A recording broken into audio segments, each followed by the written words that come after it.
Bom dia, amados irmãos. Saúdos com a graça e a paz do Senhor Jesus. Amém? Para a Escola Bíblica Dominical desta manhã, nós vamos introduzir a primeira lição desse trimestre, que é a lição que trata sobre Igreja Nunca Fecha. Foi escrita pelo pastor Eliudes Júnior Macharete Fonseca, que é o atual presidente da Convenção Batista Fluminense. E o tema da revista esse ano está muito ligada à questão dessa quarentena, desse novo momento que a gente está vivendo em isolamento social e de quarentena por causa do vírus Covid-19. O texto é 1 Coríntios, capítulo 3, do verso 9 até o versículo 19, que diz assim: porque de Deus somos cooperadores, lavoura de Deus, edifício de Deus sois vós. Segundo a graça de Deus que me foi dada, lancei o fundamento como prudente construtor, e outro edifica sobre ele. Porém, cada um veja como edifica, porque ninguém pode lançar outro fundamento além do que foi posto, o qual é Jesus Cristo.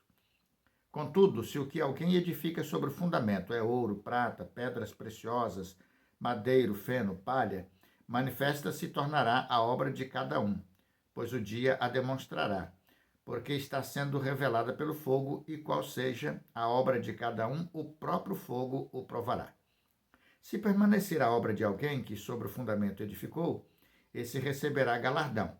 Se a obra de alguém se queimar, sofrerá ele dano, mas esse mesmo será salvo, todavia como que através do fogo. Não sabeis que sois santuário de Deus e que o Espírito de Deus habita em vós?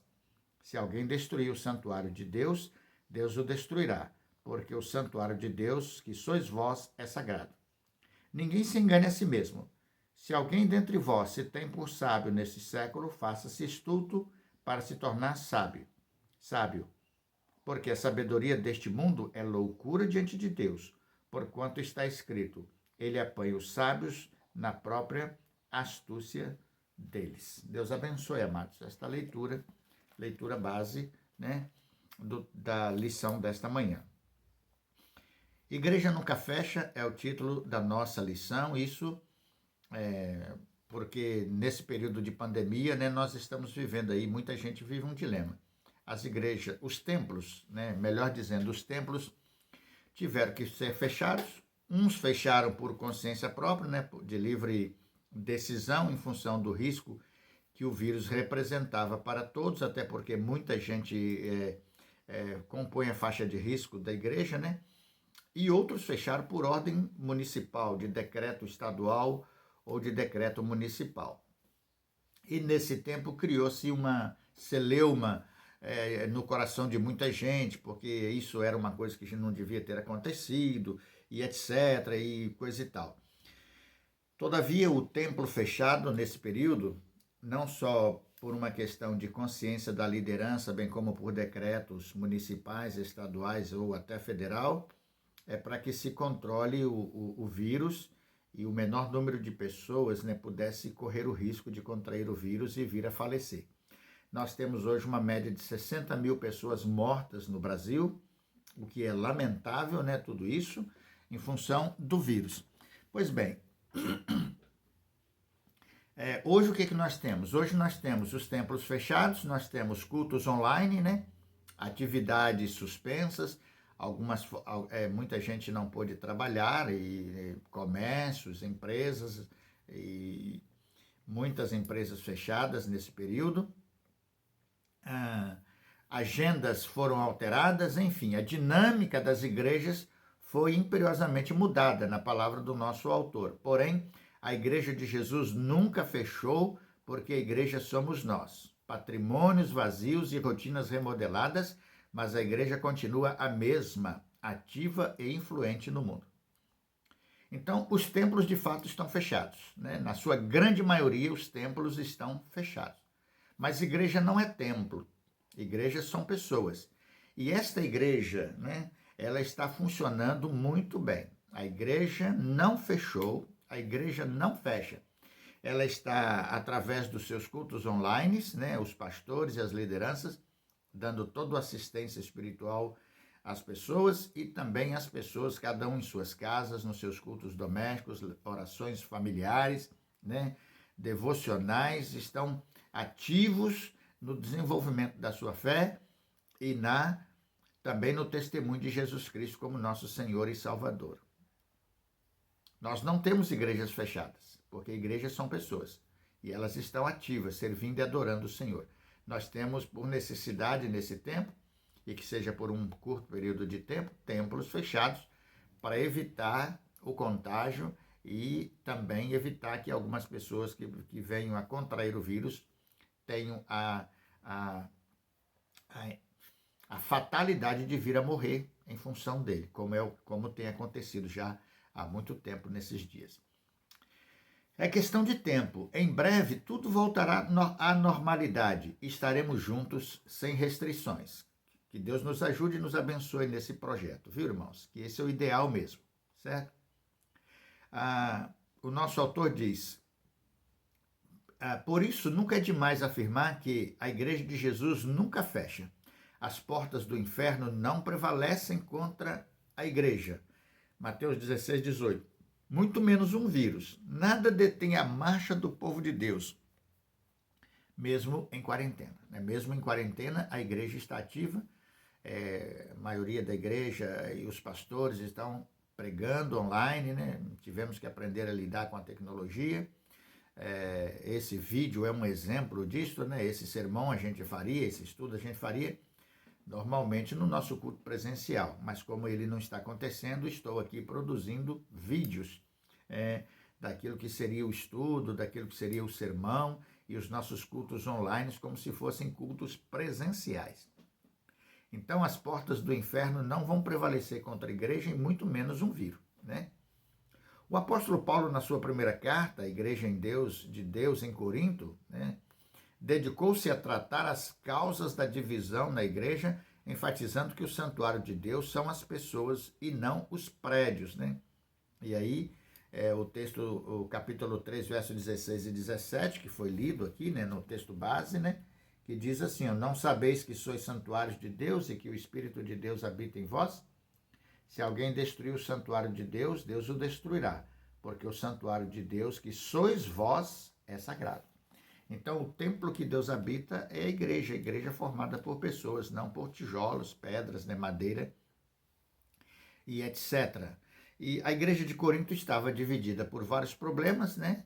E nos dias atuais ela também pode estar dividida nesse momento por aqueles que acham que não deveria ter sido fechado, aqueles que acham que deveriam fechar. Então, há esse debate hoje. Deveria fechar? Não deveria ter fechado? E muita gente quer que volte os cultos já, não é? Mesmo com todo o risco, porque diz que Deus vai guardar e vai abençoar. Outros acham que não seria prudente retornar, porque colocar em risco desnecessariamente desobedecer as regras de proteção e de saúde. Enfim, há uma divisão nessa questão, não é? O primeiro ponto é cooperação madura e consciente, que o nosso professor aqui, pastor Eliudes, vai tratar. E ele cita aqui o versículo 9, né, para falar sobre isso, né? Porque de Deus somos cooperadores. Lavoura de Deus, edifício de Deus sois vós. Então, todos nós como crentes, nós cooperamos com Deus na evangelização do mundo, na expansão do evangelho, na pregação do evangelho, na intenção de salvar as pessoas da pena do pecado, né? Proclamando a elas a salvação que é por meio de nosso Senhor e Salvador Jesus Cristo. E como a igreja, às vezes, quando a igreja vive em divisão, e lutas e conflitos, e isso acaba prejudicando o desenvolvimento do reino e acaba prejudicando a pregação do evangelho, porque dá mau testemunho. Então, o nosso autor diz, a sinceridade de Paulo dá um tom enérgico ao início do capítulo. Não vos pude falar como pessoas espirituais, mas como pessoas carnais, no verso 1 do capítulo. Ele acentua a diferença entre aqueles que compreendem as verdades espirituais e aqueles que não compreendem, pois não conseguem pensar além da vida terrena e física. Por exemplo, achar que só podemos servir a Deus nos templos é prova de imaturidade espiritual. Buscar manter-se fiel somente quando o templo está acessível é enganar-se a si mesmo.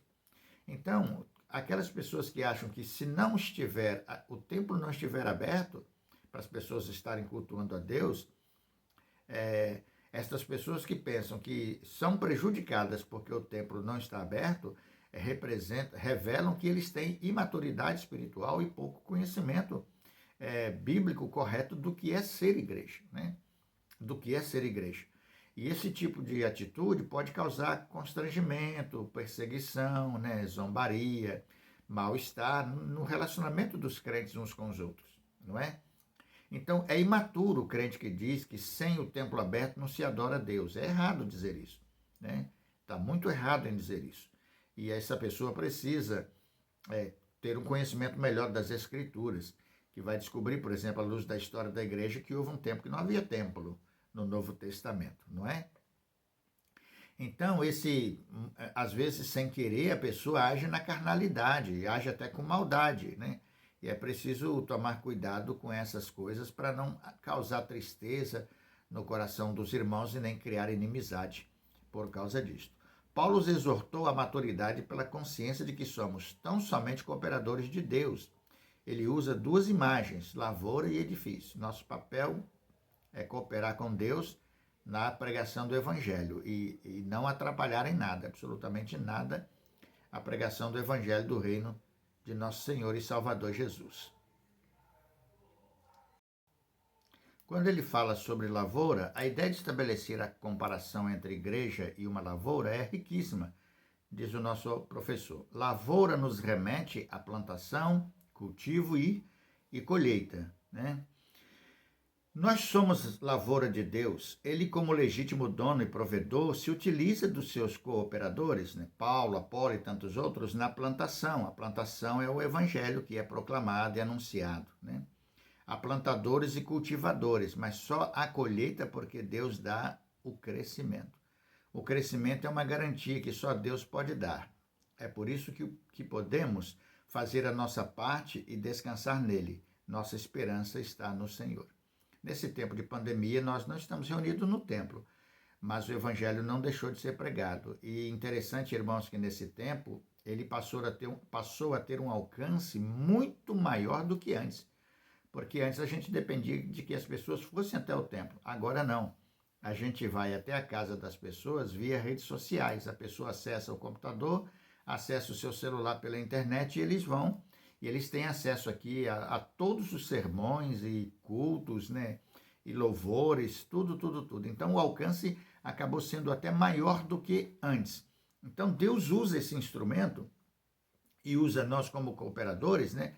Para que a gente possa exercitar esse papel de sermos lavoura de Deus na expansão do Evangelho. E ele vai dar o crescimento e a colheita final de todo esse processo que nós estamos vivendo hoje, que é a salvação de vidas para a glória dele, né? O ponto 2, construção adequada e convicta, né? Que trata tanto dos versos 10 aos versículos 15. Paulo usa a imagem de um edifício e passa a falar sobre construção. Então ele fala de si como construtor, como lançador de alicerces, pois essa é a característica do seu ministério. Era um missionário, um plantador de igreja, estava sempre viajando, estabelecia o alicerce e outro continuava a construção sobre ele. Paulo pregou e ensinou sobre Jesus Cristo, o único fundamento. Nenhum outro poderia ser lançado. Cristo é o fundamento da igreja. Então o alicerce da igreja, a base da igreja, é o Senhor Jesus Cristo. E todo sermão tem que estar baseado, centrado e construído em cima da pessoa de Jesus Cristo. Então, durante esse tempo, todos nós somos construtores e cada um vai ser julgado por aquilo que construiu, né? Qual é o material que você está usando? Então, os versos seguintes vai falar sobre isso. A obra de todo mundo será posta à prova, né? E a prova será feita pelo fogo, né? E alguns materiais que foram usados nessa construção espiritual serão queimados, né? Alguns materiais como palha, feno, madeira, isso não passa na prova do fogo, né? Vai ser destruído, vai ser queimado. Todavia, aqueles que são crentes em Jesus Cristo, esses serão salvos, independente daquilo que eles construíram ao longo da sua vida no reino do Senhor, porque o que salva não são as práticas de boas obras, né? A salvação é pela fé em nosso Senhor e Salvador Jesus Cristo. Mas o interessante é que aquele que construir bem vai receber galardão do Senhor, né? Esse galardão, tanto no futuro quanto no presente, simboliza uma vida de paz, uma vida de bênção, uma vida de prosperidade, uma vida de saúde, sem muitas dores, sem muitas tribulações. São promessas do Senhor concernentes àqueles que trabalham com fidelidade na construção do seu reino. O ponto 3, habitação protetora e sagrada. São os versos 16, né? E o versículo 17, não sabeis que sois santuários de Deus e que o Espírito de Deus habita em vós? Se alguém destruir o santuário de Deus, Deus o destruirá, porque o santuário de Deus que sois vós é sagrado, diz a palavra de Deus. Então Paulo levanta uma questão provocativa. Não sabeis que sois santuário de Deus e que o seu Espírito habita em vós? É como se eles ainda não tivessem alcançado o entendimento da honrosa condição de ser igreja de Cristo, ou seja, ser santuário do Altíssimo, habitação do Espírito Santo. Igreja é muito mais do que templo. Igreja é gente habitada pelo Espírito. Por isso a igreja nunca fecha.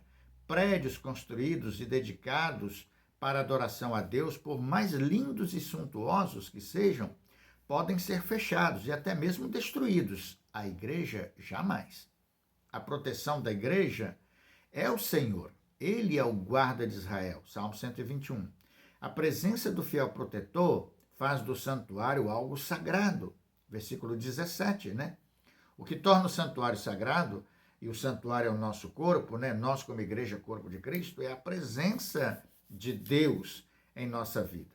Nesse ensino é recorrente na carta.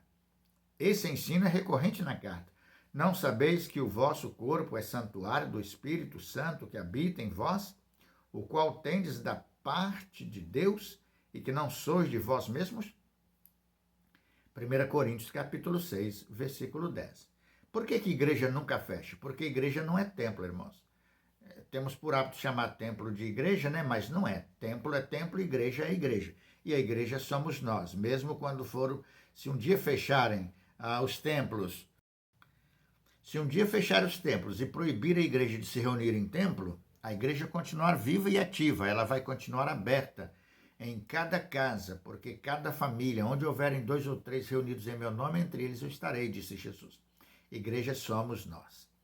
Na segunda carta aos Coríntios, quando o apóstolo Paulo fala sobre santidade, ele volta ao assunto. E que acordo tem um santuário de Deus com ídolos? Pois somos santuários do Deus vivo. Veja o que ele diz, nós somos, não é um templo, nós somos santuários do Deus vivo. Como ele disse, habitarei neles e entre eles andarei. Eu serei o seu Deus e eles serão meu povo. 2 Coríntios capítulo 6, versículo 16. O autor aos Hebreus também discorre sobre o tema, porque toda casa é construída por alguém, mas quem edifica todas as coisas é Deus. Moisés, como servo, foi fiel em toda a casa de Deus, para testemunho das coisas que seriam anunciadas. Mas Cristo, como filho, é fiel sobre a casa de Deus. Casa que somos nós. Veja bem, irmãos. Casa que somos nós. Se conservarmos firmes até o fim, a nossa confiança e a glória da esperança. Hebreus capítulo 3, verso 4 ao versículo 6. Então, por que igreja não fecha? Porque igreja não é templo. Igreja são pessoas. Pessoas lavadas no sangue de Jesus, pessoas que se salvaram, se converteram, entregaram suas vidas a Jesus e, por causa disso, se tornaram morada de Deus, habitação do Espírito Santo de Deus. O nosso templo está fechado, mas a igreja está aberta e em plena atividade, servindo ao Senhor e adorando ao Senhor. Se você é igreja, você sabe disto. Se você não é convertido, talvez você sinta a necessidade realmente de estar num ambiente que é um templo para poder sentir a presença de Deus. Mas se você é um convertido, você sente a presença de Deus aonde você está. Porque, na verdade, o Senhor está contigo. Ele não está lá. O nosso templo está fechado e alguém pode pensar assim, poxa vida, Deus está lá sozinho. Não existe isso, irmão. Deus não está lá. Deus está contigo, no seu coração, na sua vida e na sua casa. Nosso autor, ele encerra com algumas considerações, alguns pensamentos aqui, ó. para pensar e agir. Não é uma tarefa tão fácil ficar em casa numa quarentena. É doloroso estar impedido de participar dos cultos coletivos presenciais e até mesmo, eventualmente, passar em frente ao templo da igreja e vê-lo fechado em pleno domingo. Mas e antes da pandemia? Dávamos o devido valor ao congregar? A nossa postura demonstrava que, de fato, valorizávamos o privilégio da comunhão no mesmo espaço físico? Segundo, somos santuários de Deus. Uma vez que igreja é gente, como deve ser o relacionamento entre os irmãos em Cristo? Terceiro e último, Cristo é o alicerce, o fundamento. Sobre ele devemos erguer construções adequadas. Como estão as obras das nossas mãos? Como estão? Esse tempo todo de vida cristã dos irmãos, como os irmãos têm construído a sua vida espiritual? Qual é o material que os irmãos têm usado? Fogo, palha, não é? Feno.